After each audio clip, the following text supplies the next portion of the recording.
যে রাসূল সাল্লাল্লাহু আলাইহি ওয়াসাল্লাম বলেছেন তিনটা বিপদ নেমে আসে তিনটা পাপের কারণে, তিনটা বিপদ নেমে আসে তিনটা পাপের কারণে।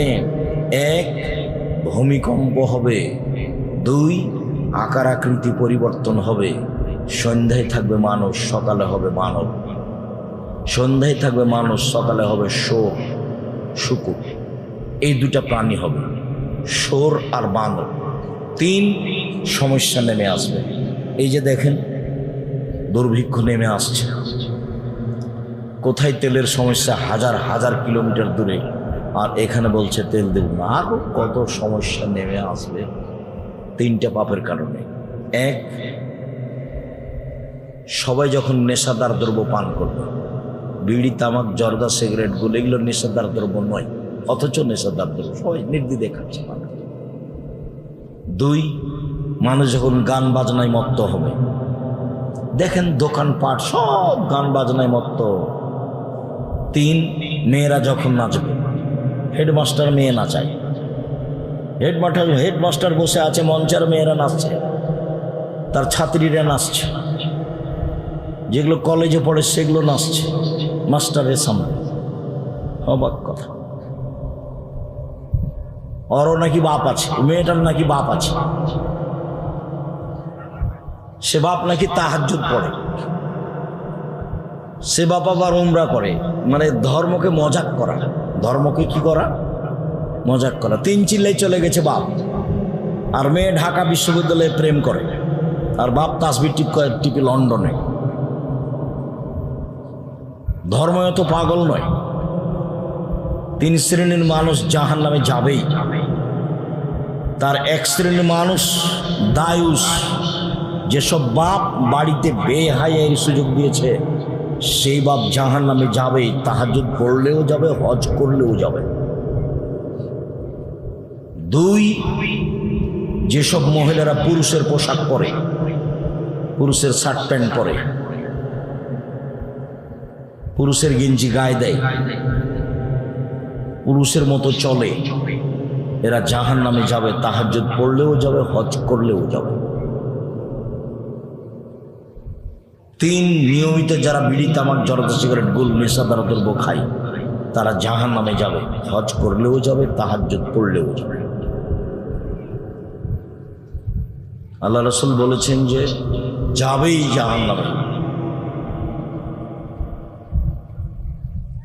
শুনুন, চক্ষু নিচু করে চলো, জান্নাত কিভাবে নিয়ে দিতে হয় সেটা আমি দেখব।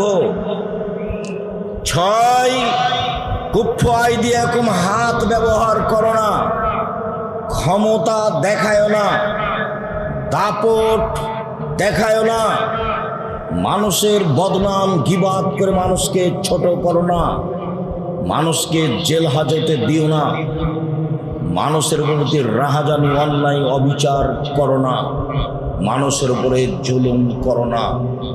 কিভাবে জান্নাতে নিয়ে যেতে হয় আমি সেটা দেখব। ক্ষমতা দেখিয়ে কেউ টিকতে পারেনি, আদ সামুদ টিকতে পারেনি, ফেরাউন টিকতে পারেনি, জুলুম করে কেউ টিকতে পারেনি, আপনাদের চোখের সামনে সরকার টিকতে পারেনি। কাজেই জুলুম করে একদিন 1 মিনিট বেঁচে থাকার চেষ্টা করিয়েন না। সহজ পথ 4টার যে কোনো একটা গ্রহণ করুন। দিনমজুরি করেন, চাকরি করেন, জমি চাষ করেন, ব্যবসা করেন, কোনোটাই যদি না হয় প্রয়োজনে ভিক্ষা করে খেতে হবে। জুলুম থেকে বিরত থাকতে হবে। মাটির মানুষ, সাধারণ থাকবে। আবু হুরায়রা রাদিয়াল্লাহু তাআলা আনহু বলেন, সুইলা রাসূলুল্লাহ সাল্লাল্লাহু আলাইহি ওয়াসাল্লাম আন আকসারা ইদখিলান নাসা নারা। আল্লাহ রাসূলকে জিজ্ঞাসা করা হলো, আল্লাহ রাসূল, কি কারণে মানুষ বেশি বেশি জাহান্নামে যায়?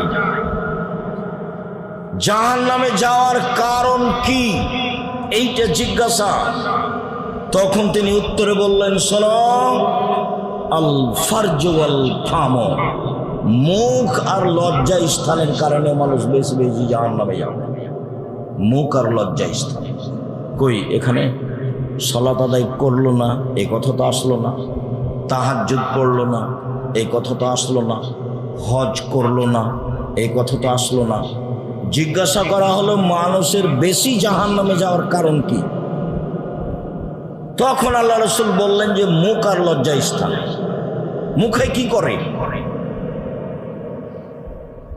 সাধারণ মুখ, বেখিয়াল, দোকানে বসে আছে, এমনিতেই বলে যাচ্ছে এর ওর কথা। এমন বলেছে, খালি একটু বলেছে, সবাই বলছে যে লোকটা খুব খারাপ। আপনিও দোকানে গিয়ে বলছেন যে ঠিক বলেছেন, ও আসলেই খারাপ। এখন তো আর আপনি জান্নাত যেতে পারবেন না। পুরো জীবনের নেকি যদি এক পাল্লায় দেওয়া হয় আর এইটা যদি এক পাল্লায় দেওয়া হয় তাহলে এইটা ভারী হবে। 1 মিনিট। আয়েশা রাদিয়াল্লাহু তাআলা আনহা বলেন, কুলতু লিন নবী সাল্লাল্লাহু আলাইহি সাল্লাম লিসাফিয়া কাযা ওয়া কাযা। আমি বললাম, আপনি সাফিয়ার তো প্রশংসা করেন কেন?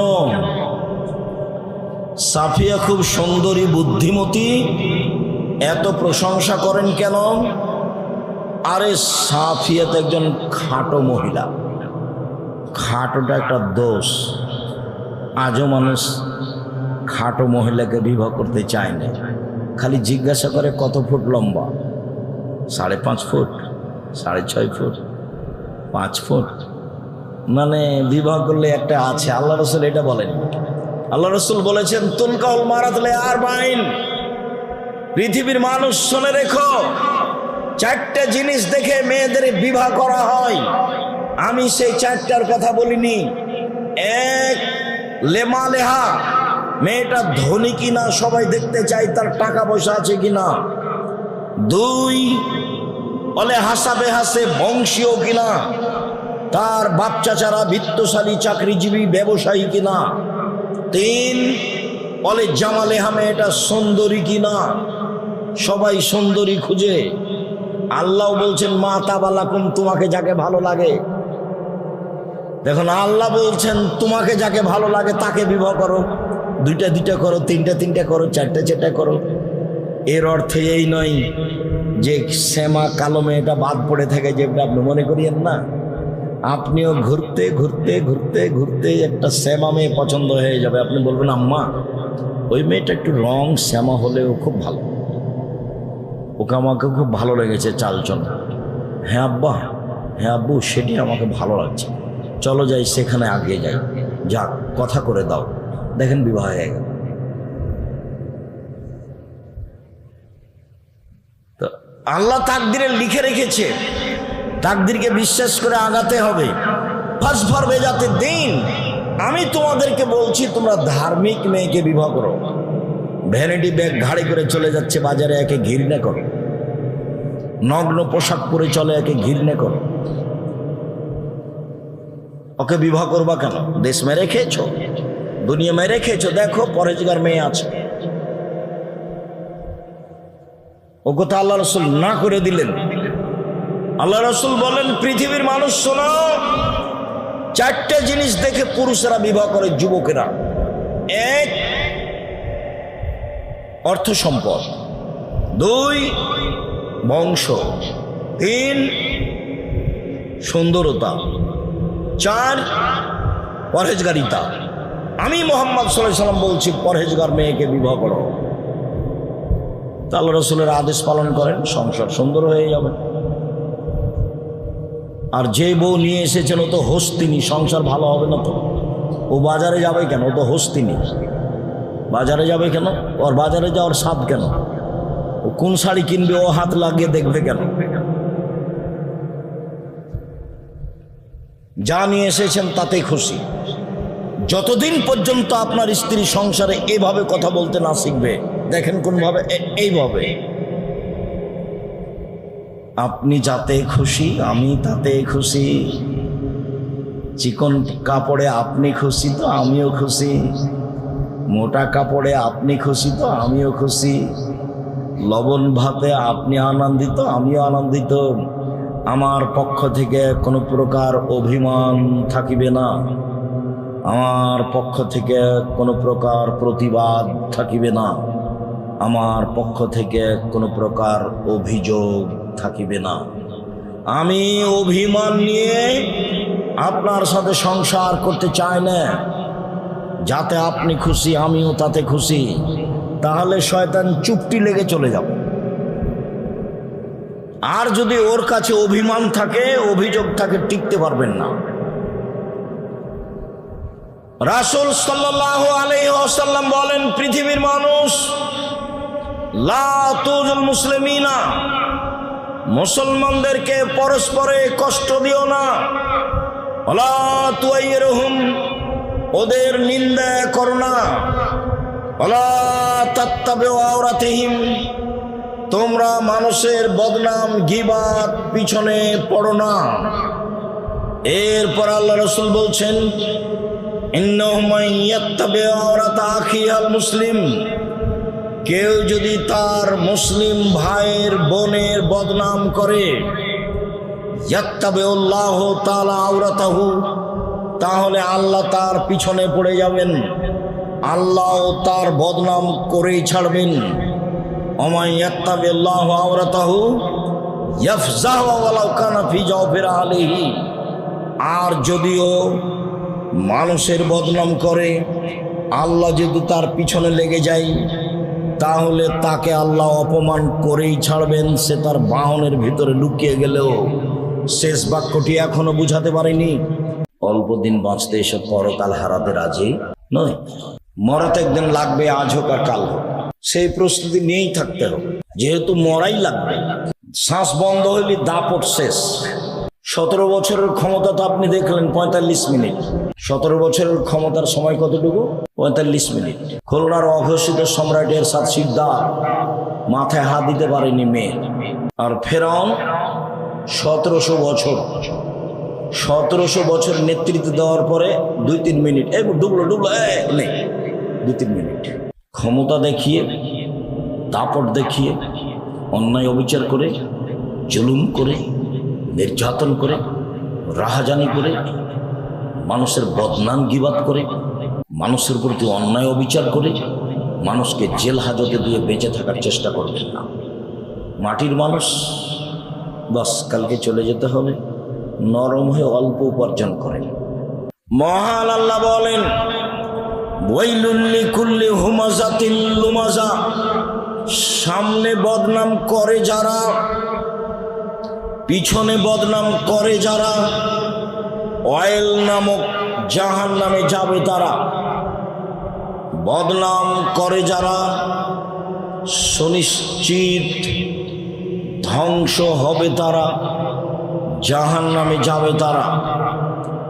জুবাইর ইবনে মুতাইম রাদিয়াল্লাহু তাআলা আনহু বলেন, রাসূল সাল্লাল্লাহু আলাইহি ওয়াসাল্লাম বলেছেন, লা ইয়াদখুলুল জান্নাতা কাত্তাত ওয়া ফি রিওয়ায়াতিন নাম্মাম, গীবাত করে যারা, তারা জান্নাতে প্রবেশ করবে না।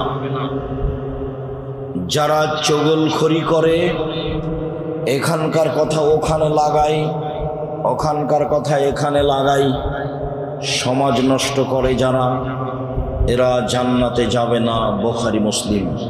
যত বড়ই পাপ হোক, যদি আল্লাহকে বলে, আল্লাহ আমার ভুল হয়েছে, আমি জিন্দেগিতে এই কাজে আর যাব না, ইনশাল্লাহ এই পাপ ক্ষমা হবে। সুদ, সুদ মহাপাপ। সুদের পাপের ভাষা শুনলে অবাক হতে হয়। পৃথিবীতে সুদের পাপের ভাষা যেমন, এরকম কোন পাপের সাথে ভাষা আল্লাহর নবী উল্লেখ করেননি। অবাক ভাষা। তিনি বলছেন, মা একলো দিরহাম রেবা ইয়ালাম আসাদ্দু মিন সিত্তাতি ওয়া সালাসিনা জিনিয়া, কেউ যদি জেনে শুনে 1 টাকা সুদ খায়, 36 বার জেনা করে যত পাপ হবে, 1 টাকা সুদ খেলে তার চেয়ে বেশি পাপ। 36 বার জেনা করে যত পাপ হবে। জেনার পাপ তো একটু আগে জানলেন। অবিবাহিত অবস্থায় যদি জেনা করে 100 লাঠি পিটিয়ে 1 বছরের জন্য এলাকা থেকে তাড়িয়ে দিতে হবে। আর বিবাহিত পুরুষ নারী যদি জেনা করে, তাহলে তাকে ইট ঢেল পাথর দিয়ে মেরে ফেলতে হবে, তার বেঁচে থাকার কোনো সুযোগ নেই। 90 সাল থেকে মাঠে আছি। 90 সালে যেভাবে ছিলাম আজও ওইভাবেই আছি। আমি যে বসে থেকে মাথায় হাত দিয়েছি, এই কথার আগে যে আমি কিছুই বলিনি তা নয়, আমি বলেছি যখন আসবে সামনে তখন কি করবেন, দাঁড়িয়ে সম্মান জানাবেন। তা হাসি দিয়ে উত্তর দিয়েছে, মুখে বলেনি।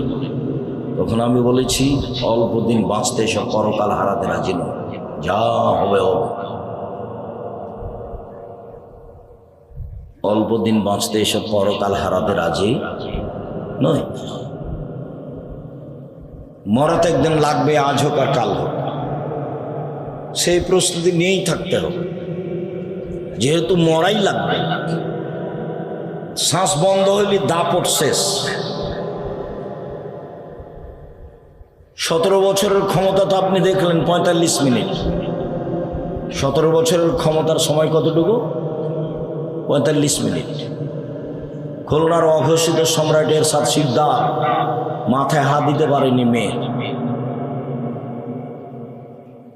আর ফেরাউন 1700 বছর, 1700 বছর নেতৃত্ব দেওয়ার পরে 2-3 মিনিট ডুবলো নেই, 2-3 মিনিট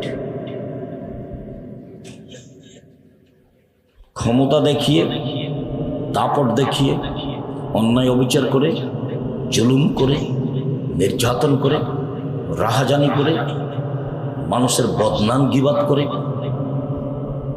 মানুষের প্রতি অন্যায় অবিচার করে, মানুষকে জেল হাজতে দিয়ে বেঁচে থাকার চেষ্টা করবেন না। মাটির মানুষ, বাস কালকে চলে যেতে হবে। নরম হয়ে অল্প উপার্জন করেন। উপার্জনের পথ 4টে। একটা দিন মজুরি, সন্ধ্যায় টাকা শেষ হবে, করেন, মরলেই শেষ। আর একটা চাকরি, সাধারণত 25 দিনে বেতন শেষ হবে, 5 দিন ধার কর্জে যাবে। আর একটা হলো জমি চাষ, হয় সমান সমান, না হয় লস। আর একটা হলো ব্যবসা। তখন আল্লাহ রাসূল বললেন, সত্যবাদী বিশ্বস্ত ব্যবসায়ীরা নবীগণের সাথে জান্নাতে থাকবে। আবার কেমন উপার্জন, অবাক উপার্জন। ব্যবসা বাদাম বিক্রিও হতে পারে, ব্যবসা বিদেশের সাথে ইনপুট লাইসেন্সেও হতে পারে।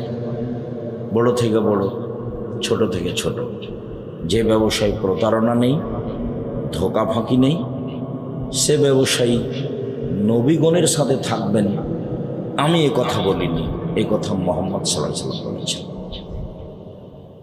সম্মানিত দিনী ভাই বোন, অল্প দিন বাঁচতে এসে কারো ক্ষতি করার চেষ্টা করবেন না।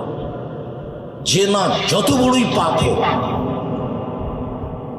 যদি আল্লাহকে বলে আল্লাহ আমার ভুল হয়েছে, আমি জিন্দেগিতে এই কাজে আর যাব না, ইনশাল্লাহ এই পাপ ক্ষমা হবে। সুদ মহাপাপ। সুদের পাপের ভাষা শুনলে অবাক হতে হয়। পৃথিবীতে সুদের পাপের ভাষা যেমন, এরকম কোনো পাপের সাথে ভাষা আল্লাহর নবী উল্লেখ করেননি। অবাক ভাষা। তিনি বলছেন, মায়াকুলু দিরহাম রিবা ইয়ালাম আসাদ্দু মিন সিত্তাতি ওয়া সালাসিনা জিনিয়া। কেউ যদি জেনে শুনে 1 টাকা সুদ খায়, 36 বার জেনা করে যত পাপ হবে, 1 টাকা সুদ খেলে তার চেয়ে বেশি পাপ। 36 বার জেনা করে যত পাপ হবে। জেনার পাপ তো একটু আগে জানলেন। অবিবাহিত অবস্থায় যদি জেনা করে 100 লাঠি পিটিয়ে 1 বছরের জন্য এলাকা থেকে তাড়িয়ে দিতে হবে। আর বিবাহিত পুরুষ নারী যদি জেনা করে, তাহলে তাকে ইট ঢেল পাথর দিয়ে মেরে ফেলতে হবে, তার বেঁচে থাকার কোনো সুযোগ নেই। আর এখন রাসূল সাল্লাল্লাহু আলাইহি ওয়াসাল্লাম যেভাবে বলছেন, তাতে মানুষ যদি 1 টাকা সুদ খায়, 36 বার জেনা করলে যত পাপ হবে, 1 টাকা সুদ খেলে তার চেয়ে বেশি পাপ। আবার তিনি বলছেন, আর রিবা সাবুনা জুসান আইসারাহ আইন রাজুল উম্মাহ। সুদের পাপের 70টি ভাগ রয়েছে, ছোট থেকে বড়, বড় থেকে ছোট। সবচেয়ে ছোট পাপ হলো মার সাথে জেনা করলে যেমন পাপ হয়। দেখুন তো ভাষা।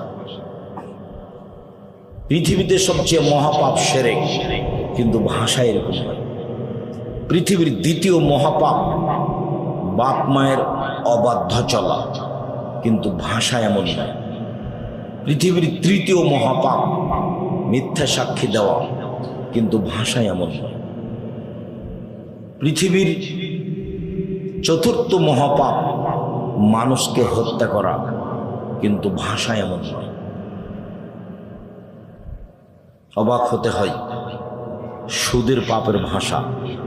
সুদ খেতে খেতে খেতে বাড়ি গাড়ি করেছে, অনেক কোটি কোটি টাকা সুদের ব্যাপার। আজকে রাতে বলছে, আল্লাহ আমার ভুল হয়েছে, আমি আর জীবনে কোনোদিন সুদ খাবো না, লেনদেন বন্ধ করলাম, তুমি আমাকে মাফ করো, ইনশাল্লাহ ক্ষমা হয়ে যাবে। তোমার পাপ যত আমার ক্ষমা তত, তোমার পাপ যত আমার ক্ষমা তত, তোমার যেই পরিমাণ পাপ আমার সেই পরিমাণ ক্ষমা, তোমার যেই পরিমাণ পাপ আমার সেই পরিমাণ ক্ষমা। আদম সন্তান, আমি পরোয়া করি না তুমি কত বড় পাপী, তুমি যেভাবে ডাকো আমি সেভাবে থাকি। আদম সন্তান, আমি পরোয়া করি না তুমি কত বড় পাপী, তুমি যেভাবে ডাকো আমি সেভাবে থাকি, তুমি যেভাবে বলো আমি সেভাবে শুনি। আমি পরোয়া করি না তুমি কত বড় পাপী। আমার সম্মানের কসম, আমার ইজ্জতের কসম, আমার মর্যাদার কসম, আমার উচ্চতার কসম, আদম সন্তান ক্ষমা চাইলেই আমি ক্ষমা করে দেব। আস্তাগফিরুল্লাহ ওয়া আতুবু ইলাইহি, আস্তাগফিরুল্লাহাল্লাযী লা ইলাহা ইল্লা হুয়াল হাইয়ুল কাইয়্যুম ওয়া আতুবু ইলাইহি, রাব্বিগফিরলি ওয়া তুব আলাইয়া ইন্নাকা আনতাত তাওয়াবুর গফুর। اللهم أنت ربي لا إله إلا أنت خلقتني وأنا عبدك وأنا عبدك وأعطيك ما استطعت أعوذ بك من شر ما صنعت أبوء لك بنعمتك علي وأبوء بذنبي فاغفر لي فإنه لا يغفر الذنوب إلا أنت। আল্লাহ রাসূল বলছেন সৈয়দুল ইস্তিগফার, এটা হলো ক্ষমা চাওয়ার সর্দার, আল্লাহ রাসূলের মুখের ভাষা। বুখারী মুসলিম, সৈয়দুল ইস্তিগফার, ক্ষমা চাওয়ার সর্দার। যত মাধ্যম আছে ক্ষমা চাওয়ার, তার বড় সবচেয়ে বড় মাধ্যম কোনটা? আল্লাহুম্মা আনতা রাব্বি লা ইলাহা ইল্লা আনতা খালাকতানি, সাইয়্যিদুল ইস্তিগফার। আরবি শব্দ সাইয়্যিদুল ইস্তিগফার, ক্ষমা চাওয়ার সর্দার। আপনি মানুষের বদনাম করেছেন, গীবাত করেছেন, চুগলখড়ি করেছেন, এর কথা ওখানে বলেন, ওর কথা এখানে বলেন, এই পাপ ক্ষমা চানা জীবন ক্ষমা হবে। মহান আল্লাহ বলেন, ওয়াইলুল লিকুল্লি হুমাযাতিল লুমাযা, সামনে বদনাম করে যারা, পিছনে বদনাম করে যারা, ওয়াইল নামক জাহান্নামে যাবে তারা। বদনাম করে যারা, সুনিশ্চিত ধ্বংস হবে তারা, জাহান্নামে যাবে তারা। জুবাইর ইবনে মুতাইম রাদিয়াল্লাহু তাআলা আনহু বলেন, রাসূল সাল্লাল্লাহু আলাইহি ওয়াসাল্লাম বলেছেন, লা ইয়াদখুলুল জান্নাতা কাত্তাত ওয়া ফি রিওয়ায়াতিন নাম্মাম, গীবাত করে যারা তারা জান্নাতে প্রবেশ করবে না। যারা চগলখড়ি করে, এখানকার কথা ওখানে লাগাই, ওখানকার কথা এখানে লাগাই, সমাজ নষ্ট করে যারা, এরা জান্নাতে যাবে না। বুখারী মুসলিম। শুনুন, সাহল ইবনে সাদ রাদিয়াল্লাহু তাআলা আনহু বলেন, রাসূল সাল্লাল্লাহু আলাইহি ওয়াসাল্লাম বলেছেন, মাইয়াজমান লি মা বাইনা লাহিয়াহি ওয়া মা বাইনা রিজলাহি আজমালাহুল জান্নাহ। এই পৃথিবীর মানুষ, তোমরা দুইটি জিম্মেদারি গ্রহণ করো। আমি তোমাদেরকে জান্নাতে নিয়ে যাওয়ার জন্য জিম্মেদারি নিলাম। কিভাবে জান্নাতে নিয়ে যাব সেটা আমার ব্যাপার, তবে তোমরা দুইটা জিনিসের জিম্মেদারি গ্রহণ করো।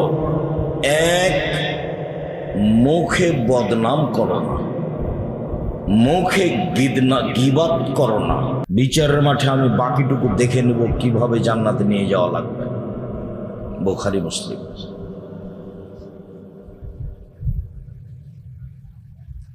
রাসূল সাল্লাল্লাহু আলাইহি ওয়াসাল্লাম তার চাচাকে বলছেন, চাচা খালি বলেন না লা ইলাহা ইল্লাল্লাহ, বাকিটুকু আমি দেখব বিচারের মাঠে কিভাবে আপনাকে জান্নাতে নিয়ে যাওয়া লাগে।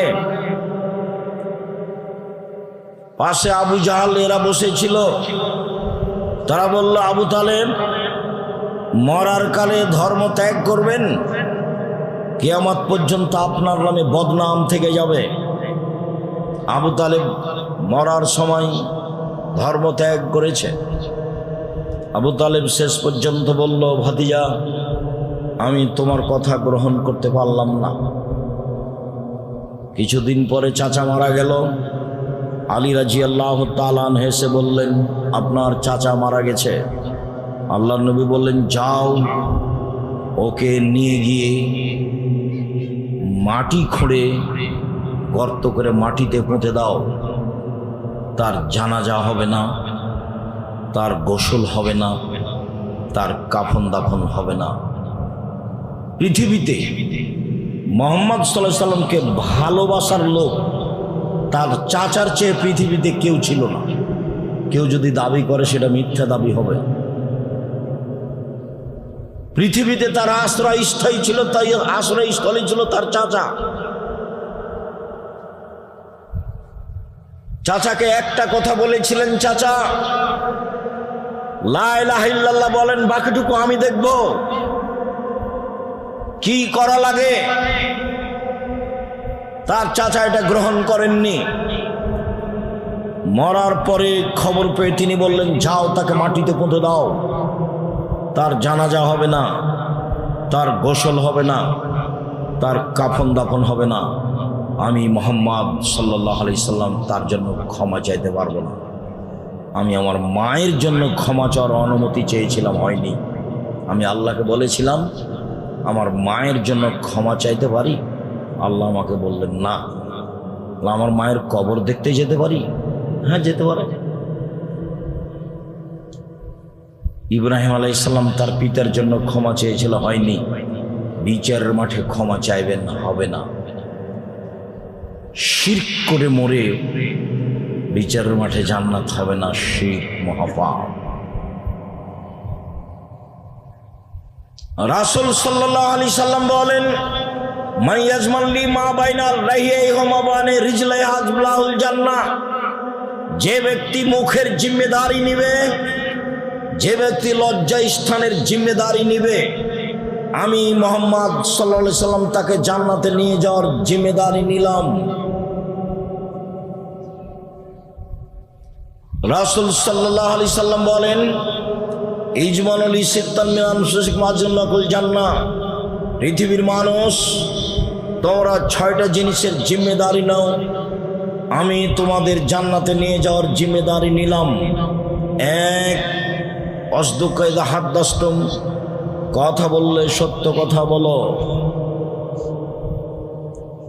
ওয়াউফি জাওয়াদতুম, মানুষের সাথে ওয়াদা করলে পূর্ণ করো। অদ্দুয়ে জাউতুমিনতুম, আমানত রাখা হলে তা দিয়ে দাও, আত্মসাৎ করো না। 4, অহফাজু ফরুজাকুম, জেনায় লিপ্ত হয়েও না। কিভাবে জান্নাতে নিয়ে যাবো সেটা আমার ব্যাপার। গুজ্জু আবসারাকুম, চক্ষু নিচু করে চলো। হাট বাজার মহিলা দিয়ে পূর্ণ, চক্ষু নিচু করবেন কিভাবে? বাপ তো পশু প্রাণীর মতো দিন কাটায়, স্বামীর গায়ে তো রক্ত বলে কোনো জিনিস নাই, সবই পুজ। ভাইয়ের গায়ে তো রক্ত বলে কোনো জিনিস নাই, সবই পুজ। আপনার স্ত্রী ভ্যানিটি ব্যাগ হাতে করে রাজশাহী বাজারে চলে যায়, দুর্গাপুর বাজারে চলে যায়, কিভাবে? আপনাকে একটু খারাপ লাগে না কেন? আপনার একটু আত্মমর্যাদা হয় না কেন? আপনার একটা ইতস্তবোধ হয় না কেন? আপনাকে খারাপ লাগে না কেন? আপনার শরীরে সবই কি পুজ, একটুকু রক্ত নেই, খারাপ লাগে না? ছি, যাবে কেন বাজারে? ওর স্বামী মরে গেছে, ওর বাপ মরেছে, ওর শ্বশুর মরেছে, ওর দেবর মরে গেছে, ওর ভাসুর মরে গেছে, ওর বোনের ছেলে মরে গেছে, ওর ভাইয়ের ছেলে মরে গেছে, ও দুনিয়াতে একাই আছে, তাই তাকে বাজারে যেতে হচ্ছে। তার শরম হয় না কেন? তার হায়া হয় না কেন? তার লজ্জা হয় না কেন? তার শরম হয় না কেন? সে লজ্জা বিক্রি করে খেয়েছে কেন? সে পৃথিবীকে ছোট মনে করো কেন? এই ছেলে, তোমার মাকে খালা বলে ডাকিও। তোমার আমার শরম হয় না? তোমার আমার হায়া হয় না? বাড়িতে জায়গা নেই, বাড়িতে পেশাবখানা নেই, বাড়িতে পায়খানা নেই, বাড়িতে পানির ব্যবস্থা নেই। ও ভ্যানিটি ব্যাগ হাতে করে যায় কেন? ফ্যাশন বোরকা পরে। তাকে খারাপ লাগে না? কই আমরা তো বেঁচে আছি, আমরা তো যাই না। আমার জীবনে আমি কোনোদিন চায়ের স্টলে বসে নেই যে বেঁচে আছি। দেখেন দেখেন তো বেঁচে আছি, আলহামদুলিল্লাহ। আমি যখন বাড়ি থেকে বের হতাম তখন আমার মা বলতেন, 1 দোকানে বসিও না, 2 প্রাইভেট পড়ায় না, 3 বন্ধুতালি করো না, 4 দাওয়াত খায় না। আমার মা পিছে পিছে হাঁটতেন আর বলতেন।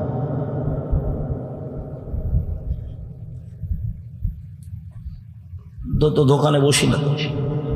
আর এখন তো দোকানে বসা খুবই কঠিন। ল্যাংটা মেয়ে নাচে, ওখানে 3জন 4জন বসে থাকে, যে যা দেখেন ওখানে বসে আছে। বুঝে না ওরা, অন্তর আছে বুঝে না, বোঝা দরকার। দেখেও দেখে না ওরা, চক্ষু আছে দেখে না, দেখা দরকার। শোনেও শোনে না ওরা, কান আছে শোনে না, শোনা দরকার। উলায়েকা কাল আনাম, তারা পশু প্রাণীর মতো, তারা গরু ছাগলের মতো, তারা কুকুর শ্রীগুলোর মতো। ভালো মজাল বরং তার চেয়ে খারাপ, পশু প্রাণীর চেয়ে খারাপ।